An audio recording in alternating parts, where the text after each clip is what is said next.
ओम नमो भगवते वासुदेवाय। नारायणं नमस्कृत्य नरं चैव नरोत्तमं देवीं सरस्वतीं व्यासं ततो जयमुदीरये। नमो विष्णुपादाय कृष्णपृष्ठाय भूतले श्रीमते जयपताका समन्विते नामिने। नमो आचार्यपादाय निताय कृपदायिने गौरकथा धामोदयो नगरग्रामोत्तारिणे। श्रीमद्भागवतम षष्ठ स्कंध द्वितीय अध्याय तृतीय श्लोक। प्रजानां पितरो ये च शास्तारो साधवो समा यदि सत्येषु वैषम्यम् कम जानति शरणं प्रजा। प्रजानां पितरो ये च शास्तारो साधवो समा यदि सत्येषु वैषम्यं कम जानति शरणं प्रजा। অনুবাদ। রাজা অথবা সরকারি কর্মচারীদের পুত্রবৎ স্নেহে প্রজাদের পালন করা উচিত এবং রক্ষা করা উচিত। তাদের কর্তব্য শাস্ত্রের নির্দেশ অনুসারে প্রজাদের সদুপদেশ দেওয়া এবং সকলের প্রতি সমদর্শী হওয়া। যমরাজ তা করেন কারণ তিনি হচ্ছেন সর্বোচ্চ ধর্মাদেশ। যারা তার পদাঙ্ক অনুসরণ করে তারাও তাই করেন। কিন্তু তারা যদি ভ্রষ্ট হয়ে যান এবং একজন নিরীহ নির্দোষ ব্যক্তিকে দণ্ডিত করে পক্ষপাত প্রদর্শন করেন তাহলে প্রতিপালন এবং সুরক্ষার জন্য প্রজারা কোথায় যাবে? তাৎপর্য শ্রীল প্রভুপাদ কি দ্বারা জয়, শ্রীল প্রভুপাদ কি জয়। রাজা অথবা বর্তমান সময়ে সরকারের কর্তব্য হচ্ছে জীবনের প্রকৃত উদ্দেশ্য সম্বন্ধে প্রজাদের শিক্ষা দিয়ে তাদের অভিভাবক রূপে আচরণ করা। মানব সমাজের বিশেষ উদ্দেশ্য হচ্ছে আত্মাকে উপলব্ধি করা এবং ভগবানের সঙ্গে সম্পর্কযুক্ত হওয়া, কারণ পশু জীবনে তা সম্ভব নয়। তাই সরকারের কর্তব্য এমনভাবে নাগরিকদের শিক্ষাদানের দায়িত্ব গ্রহণ করা যার ফলে তারা ক্রমশ চিন্ময় স্তরে উন্নীত হবে এবং আত্মাকে উপলব্ধি করে ভগবানের সঙ্গে তার সম্পর্ক অবগত হবে। মহারাজ যুধিষ্ঠির, মহারাজ পরীক্ষিত, শ্রীরামচন্দ্র, মহারাজ অম্বরীশ, প্রহ্লাদ মহারাজ প্রমুখ রাজারা এই পন্থা অনুসরণ করেছিলেন। সরকারি নেতাদের অত্যন্ত সৎ এবং ধর্মপরায়ণ হওয়া উচিত, কারণ তা না হলে রাষ্ট্রের সমস্ত কার্যকলাপ ব্যাহত হবে। দুর্ভাগ্যবশত গণতন্ত্রের নামে কতগুলি চোর এবং বদমাশ অন্য কতগুলি চোর এবং বদমাশকে ভোট দিয়ে সরকারের সবচাইতে গুরুত্বপূর্ণ এবং দায়িত্বপূর্ণ পদে নির্বাচিত করছে। সম্প্রতি মার্কিন যুক্তরাষ্ট্রে তা প্রমাণিত হয়েছে এবং প্রেসিডেন্টের অন্যায় আচরণের ফলে তাকে গদিচ্যুত করা হয়েছে।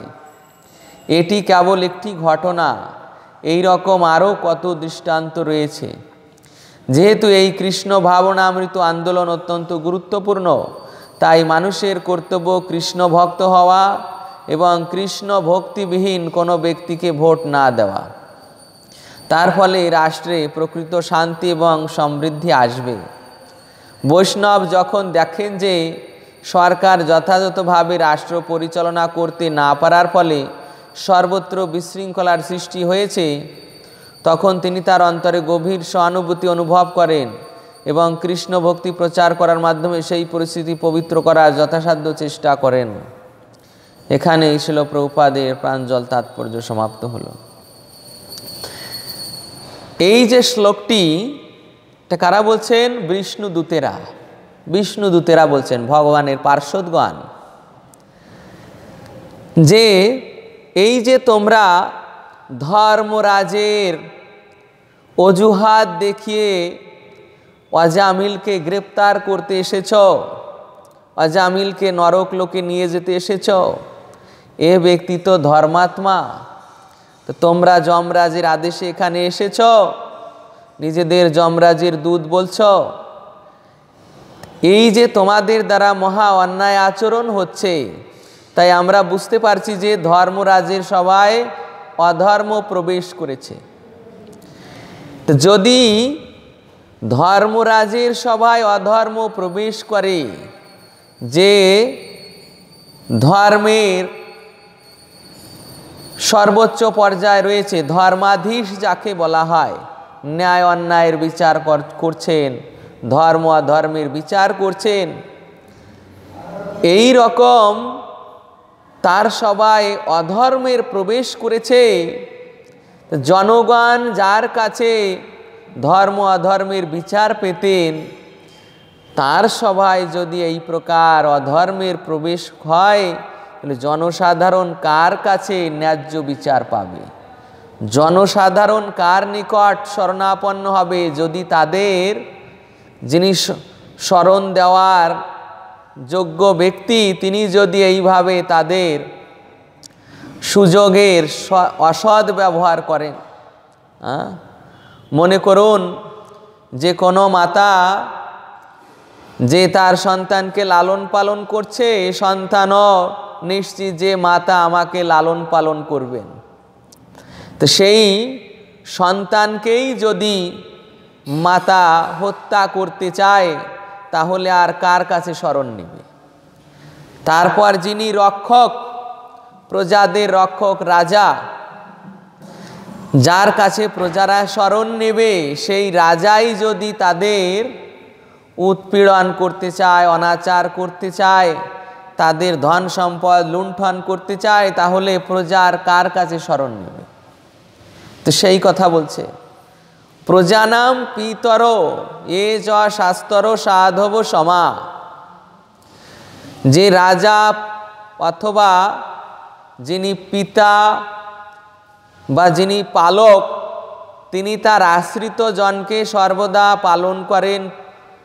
পিতা হলে পুত্রকে লালন পালন করেন, আশ্রয় প্রদান করেন। রাজা হলে প্রজাদের লালন পালন করবেন, আশ্রয় প্রদান করবেন, সুরক্ষা প্রদান করবেন। যদি তার প্রতি বৈষম্য আচরণ করেন, মানে পিতা যদি পুত্রকে হত্যা করার চেষ্টা করে, রাজা যদি তাদের প্রজাদের শাসন করার জায়গায় শোষণ করার চেষ্টা করে, গুরু যদি তার শিষ্যের ভার গ্রহণ না করে নিজেই ভারী হয়ে যায়, এই প্রকার যিনি শরণ দেওয়ার যোগ্য, তিনি যদি বৈষম্যমূলক আচরণ করেন, তাহলে এই যে শিষ্য, এই যে পুত্র বা এই যে প্রজারা কার শরণ গ্রহণ করবে? জয় জয় শ্রী শ্রী রাধা মদন মোহন গৌর সুন্দর, জগন্নাথ বলদেব সুভদ্রা মহারানী কি জয়। তাৎপর্যে শ্রীল প্রভুপাদ বর্ণনা করছেন যে রাজা অথবা বর্তমান সময়ে সরকারের কর্তব্য হচ্ছে জীবনের প্রকৃত উদ্দেশ্য সম্বন্ধে প্রজাদের শিক্ষা দিয়ে তাদের অভিভাবক রূপে আচরণ করা। কেননা মানব জীবনের বিশেষ উদ্দেশ্য হচ্ছে আত্মাকে উপলব্ধি করা, ভগবানের সঙ্গে সম্পর্কযুক্ত হওয়া, কারণ তা পশু জন্মে তা সম্ভব নয়। তাই সরকারের কর্তব্য এমনভাবে নাগরিকদের শিক্ষাদানের দায়িত্ব গ্রহণ করা, যার ফলে তারা ক্রমশ চিন্ময় স্তরে উন্নীত হতে পারে, আত্মাকে উপলব্ধি করতে পারে, ভগবানের সঙ্গে তাদের সম্পর্ক অবগত হতে পারে। তাহলে রাজার কর্তব্য স্পষ্টভাবে বলা হয়েছে। কি কর্তব্য? যে তাদেরকে শিক্ষাদানের ব্যবস্থা করা। শিক্ষাদান মানে কি শিক্ষা? পারমার্থিক শিক্ষা। পারমার্থিক শিক্ষা আজকে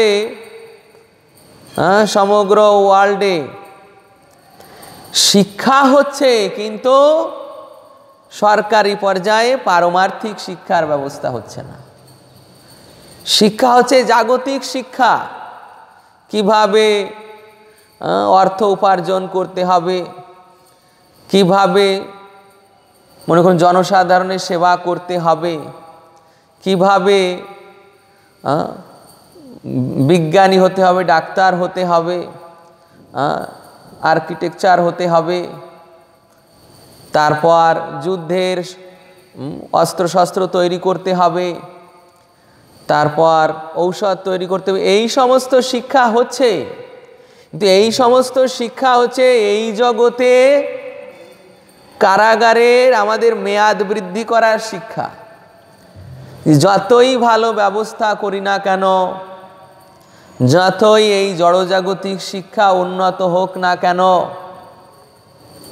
এটা শুধু এই কারাগারে সুখ ভোগের ব্যবস্থা, কারাগারে সুখে থাকার ব্যবস্থা।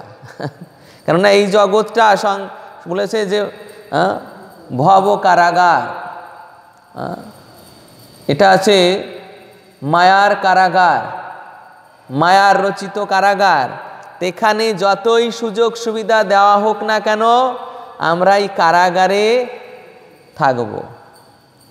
কিন্তু এই জগৎ থেকে কিভাবে এই কারাগার থেকে মুক্ত হয়ে আমরা আমাদের প্রকৃত আলয় ভগবত ধামে ফিরে যাব, সেই যে পারমার্থিক শিক্ষা, সেই শিক্ষা দেওয়ার কোনো ব্যবস্থা হচ্ছে না। সরকারি পর্যায়ে কোনো জায়গায় নেই, কোনো জায়গায় নেই। আজকে যেটুকু এই পারমার্থিক শিক্ষা হচ্ছে, এটা এই আন্তর্জাতিক কৃষ্ণ ভাবনামৃত সংঘের তত্ত্বাবধানে, ইসকনের তত্ত্বাবধানে, ইসকনের তত্ত্বাবধানে এখানে ওখানে গুরুকুল, সেখানে বৈদিক কালচার অনুযায়ী শিক্ষা ব্যবস্থা, তারপর এই যে ইনস্টিটিউট, পারমার্থিক ইনস্টিটিউট, ভক্তি বেদান্ত ইনস্টিটিউট, গীতা কলেজ, ভাগবত কলেজ, এই যে এই সমস্ত পারমার্থিক শিক্ষা, এটা প্রচলন করেছেন কে? আন্তর্জাতিক কৃষ্ণ ভাবনামৃত সংঘ। এর পূর্বে এই আন্তর্জাতিক কৃষ্ণমৃত সংঘের পূর্বে এইভাবে এই প্রকার পারমার্থিক শিক্ষা ব্যবস্থার কোথাও প্রচলন হয়নি। কোথাও এইভাবে গীতা পড়াকে, তারপর এই যে ভক্তি শাস্ত্রী, ভক্তি বৈভব, ভাগবত বিচার, কত কোর্স রয়েছে, এই প্রকার কোথাও এই শিক্ষা ব্যবস্থার প্রচলন করা হয়নি। সিস্টেমেটিক উপায়ে কিভাবে গীতা অধ্যয়ন করতে হবে, ভাগবত অধ্যয়ন করতে হবে, তারপর শ্রীল প্রভুপাদ যাতে আমাদের ভাগবত অধ্যয়ন করতে, গীতা অধ্যয়ন করতে কোনো অসুবিধা না হয়, তার জন্য নিজে সেই সংস্কৃত থেকে বাংলা ভাষায় অনুবাদ করেছেন, সংস্কৃত থেকে ইংলিশ ভাষায় অনুবাদ করেছেন। কেননা পাশ্চাত্যের যে ভাষা, সেটা পারমার্থিক দৃষ্টিশূন্য ছিল, পারমার্থিক দৃষ্টিশূন্য। কেননা সেখানে এই পারমার্থিক বিষয় প্রদান করা হয়নি। নিরীশ্বরবাদ, ব্রহ্মবাদ এই সমস্ত চলেছে, কিন্তু সেখানে এই যে ভগবত ভক্তির বিষয়ে কোনো বর্ণনা ছিল না ইংলিশ ভাষায়। শ্রীল প্রভুপাদ তার গুরুদেবের আদেশে, কেননা গুরুদেব তাকে নির্দেশ করেছিলেন, ছিল ভক্তি সিদ্ধান্ত সরস্বতী প্রভুপাদ। আজকে তার অনেক তথাকথিত গুরু ভাইয়েরা তার নিন্দা করেন যে কেন তিনি ইংলিশ ভাষায় ভাগবত রচনা করলেন। অনেকে সমালোচনা করে, এই প্রকার অনেক ব্যক্তি রয়েছে যারা প্রভুপাদের এই প্রকার সমালোচনা করে যে কেন তিনি ইংলিশ ভাষায়, ম্লেচ্ছ ভাষায় এই ভগবদ গীতা বা শ্রীমদ্ ভাগবত কেন ট্রান্সলেট করলেন। তো প্রভুপাদ বলছেন যে এই প্রকার প্রভুপাদ উপদেশামৃতে ৬ষ্ঠ নাম্বার তাৎপর্যে এটা লিখছেন যে এই প্রকার আমার কিছু মূর্খ গুরু ভ্রাতারা এই প্রকার আমার নিন্দা করেন যে আমি কেন এই ইংলিশ ভাষায় ভাগবতের তাৎপর্য বর্ণনা প্রদান করলাম। কেননা তাদের এই বিচার শক্তি নেই, এই বিচার শক্তি নেই, এই বুদ্ধি নেই যে সমগ্র পৃথিবীতে কৃষ্ণ ভাবনা প্রচারের গুরুত্ব কি, মহিমা কি। সমগ্র পৃথিবীতে কৃষ্ণ ভাবনা প্রচারের মহিমা কি, গুরুত্ব কি। আমাদের ছিল ভক্তিবিনোদ ঠাকুর আচার্য, তিনি ভবিষ্যৎবাণী করে গিয়েছিলেন যে এক সময় পৃথিবীর সমস্ত দেশের মানুষ এই মায়াপুরে আসবে, তারা এই হরিনাম সংকীর্তন করবে, সমস্ত দেশের মানুষ। আজকে দেখুন সেই ভক্তিবিনোদ ঠাকুরের ভবিষ্যৎবাণী সত্য হয়ে গিয়েছে। এই সত্য কিভাবে হলো না, প্রভুপাদ আমাদের এই ভারতীয় সংস্কৃতি, এই ভগবদ গীতা শ্রীমদ্ ভাগবতের বাণী পাশ্চাত্যে ইংলিশ ভাষায় প্রচার করেছেন। আর এটা তিনি নিজের ইচ্ছা মতো করেননি। প্রভুপাদের সঙ্গে তার গুরুদেব ওম বিষ্ণুপাদ শ্রী শ্রীমদ্ ভক্তি সিদ্ধান্ত সরস্বতী গোস্বামী ঠাকুর ছিল প্রভুপাদের যখন প্রথম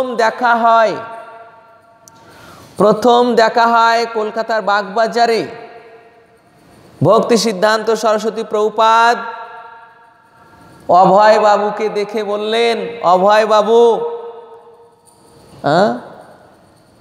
আমি চাই যে আপনি ইংরেজি ভাষায় এই ভগবদ গীতার বাণী প্রচার করুন।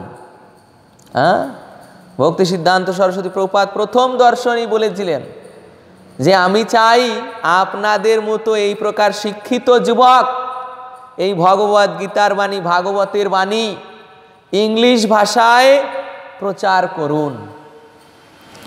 এই প্রথম দেখাই আদেশ দিয়েছিলেন। তাই প্রভুপাদ তিনি যখন 69 বছর বয়স, সেই অবস্থায় সেই গুরুদেবের আদেশ মাথায় নিয়ে পাশ্চাত্যে গিয়ে ইংলিশ ভাষায় এই ভগবদ গীতা ভাগবতের বাণী প্রচার করেছেন। তাই ইংলিশ ভাষা সমৃদ্ধ হয়েছে, অন্যথায় ইংলিশ ভাষায় কোনো পারমার্থিক উপলব্ধি ছিল না, ছিল নিরীশ্বরবাদ, নাস্তিক, ব্রহ্মবাদীবাদ, যা পড়ে কৃষ্ণ থেকে দূরে সরে যেত, কৃষ্ণের কেউ ভক্ত হতো না। এইভাবে পারমার্থিক শিক্ষার আয়োজন করেছেন আন্তর্জাতিক কৃষ্ণ ভাবনামৃত সংঘ। আজকে পাশ্চাত্যবাসীরা বাংলা ভাষা শিখছে কেন? চৈতন্য চরিতামৃত পড়ার জন্য, চৈতন্য চরিতামৃত পড়ার জন্য, যে মহাপ্রভুর যে লীলাবিলাস তাকে ঠিকভাবে জানার জন্য তারা বাংলা শিখছে। এইভাবে এই যে পারমার্থিক উপলব্ধি, এটা অন্যান্য ভাষায় অত বিস্তৃত নেই। এটা সংস্কৃতে আছে এবং বাংলা ভাষায় রয়েছে। আমাদের ইস্কনেরই একজন মহারাজ বলছেন যে এই সংস্কৃত হচ্ছে দেবভাষা, সংস্কৃত দেবভাষা। আসলে সংস্কৃত দেবভাষা, কেননা যত প্রকার দেখা যায় আচার্যদের গ্রন্থ দেখুন, ভাগবত, ভগবদ গীতা, তারপর এই প্রকার উপনিষদ, বেদ, এসব সংস্কৃতে। কেন? সংস্কৃত হচ্ছে দেবভাষা। আর আমাদের মহারাজ বলছেন যে এই বাংলা ভাষা হচ্ছে গোলকের ভাষা, গোলক বৃন্দাবনের ভাষা। বুঝতে পেরেছে? এই বাংলা ভাষা হচ্ছে গোলক বৃন্দাবনের ভাষা, কেননা শ্রী চৈতন্য মহাপ্রভুর ভাষা। কৃষ্ণের ভাষার নাম ছিল ব্রজবুলি, ব্রজবুলি, আর মহাপ্রভুর ভাষা হচ্ছে বাংলা ভাষা। তো এইভাবে এই বাংলা ভাষাকে শেখার জন্য সেই পাশ্চাত্যবাসীরা এটা অধ্যয়ন করছেন, চৈতন্য চরিতামৃত অধ্যয়ন করার জন্য বাংলা ভাষা শিখছেন। তো এইভাবে পারমার্থিক জীবনে তাদের নেওয়াই হচ্ছে সরকারের সব থেকে গুরুত্বপূর্ণ দায়িত্ব। প্রজাদের যদি তিনি পারমার্থিক জীবনে না নিতে পারেন, তাহলে শাস্ত্রে বলছে যে প্রজারা যে পাপ করবে তার 1/6 ছয় ভাগের এক ভাগ রাজাকে গ্রহণ করতে হবে। প্রজারা যে পাপ করবে তার ছয় ভাগের এক ভাগ রাজাকে গ্রহণ করতে হবে। আর যদি প্রজারা পুণ্যমূলক কার্য করে তাহলে 1/6 রাজার প্রাপ্য। তো এই নীতি অনুসারে, এই নীতিকে বর্ণনা করেছেন পৃথু মহারাজ। তিনি যখন তার নাগরিকদের এই প্রকার ভগবত ভক্তির উপদেশ সম্পর্কে ভাষণ প্রদান করেছিলেন, তখন পৃথু মহারাজ ভাগবতে এই প্রকার ব্যাখ্যা করেছিলেন। তো এইভাবে এখানে প্রভুপাদ দিচ্ছেন মহারাজ যুধিষ্ঠির, মহারাজ পরীক্ষিত, শ্রীরামচন্দ্র, মহারাজ অম্বরীশ, প্রহ্লাদ মহারাজ, এই সমস্ত রাজারা এই পন্থা অনুসরণ করেছিলেন। মানে এনাদের রাজ্যে কোনো অভাব অনটন ছিল না, কেননা তারা এই ভগবত ভক্তির ভিত্তিতে, ধর্মের ভিত্তিতে, বেদের ভিত্তিতে রাজ্যকে পরিচালনা করতেন। মহারাজ যুধিষ্ঠির ওই শ্রীকৃষ্ণ যেভাবে বলতেন সেভাবেই করতেন। শ্রীকৃষ্ণ যেভাবে বলতেন সেভাবেই করতেন। তারপর মহারাজ পরীক্ষিত, এই মহারাজ পরীক্ষিত তারও কুল গুরু হিসেবে ছিলেন ধম্ম ঋষি, তারপর কৃপাচার্য, এনারা ছিলেন বৈদিক তত্ত্বদর্শা। এনাদের আচরণ অনুসারে এনারা রাজ্য পরিচালনা করতেন। তারপর এই পরীক্ষিত মহারাজ তিনি যখন এই বৃন্দাবনের পুনঃস্থাপনা করলেন, পরীক্ষিত মহারাজ শাণ্ডিল্য ঋষি, বুঝতে পেরেছেন, শাণ্ডিল্য ঋষি, সেই শাণ্ডিল্য ঋষি ব্রজের একজন পুরোহিত, নন্দ মহারাজের একজন পুরোহিত ছিলেন। সেই শাণ্ডিল্য ঋষির পরামর্শ অনুযায়ী ব্রজে যে যেখানে, কেননা শ্রীকৃষ্ণের অন্তর্ধানের পর ব্রজবাসীরাও, মূল ব্রজবাসীর অন্তর্ধান হয়ে গিয়েছিলেন। শ্রীকৃষ্ণের যত লীলাস্থলী, সেই লীলাস্থলীর সংস্কার করেছিলেন। তারপর পরীক্ষিত মহারাজের সঙ্গে বজ্রনাভ, শ্রীকৃষ্ণের প্রপৌত্র বজ্রনাভ, এই বজ্রনাভ যেখানে যেখানে শ্রীকৃষ্ণের লীলা হয়েছিল সেখানে সেখানে তার বিগ্রহ প্রতিষ্ঠা করেছিলেন। বিগ্রহ, এই যে আমরা বৃন্দাবনে যাই, বৃন্দাবনে মদন মোহন, গোবিন্দ, গোপীনাথ, তারপর গোবর্ধনের উপর সেই গোপাল, এই গোপাল, যে গোপাল এখন শ্রীনাথজির নাথদ্বারে, এই সমস্ত বিগ্রহ বজ্রনাভের স্থাপিত, পরীক্ষিত মহারাজ এবং বজ্রনাভের দ্বারা। ওই বজ্রনাভ বিগ্রহ নির্মাণ করিয়েছিলেন। আর পরীক্ষিতের মাতা উত্তরা দেবীকে দেখিয়েছিলেন।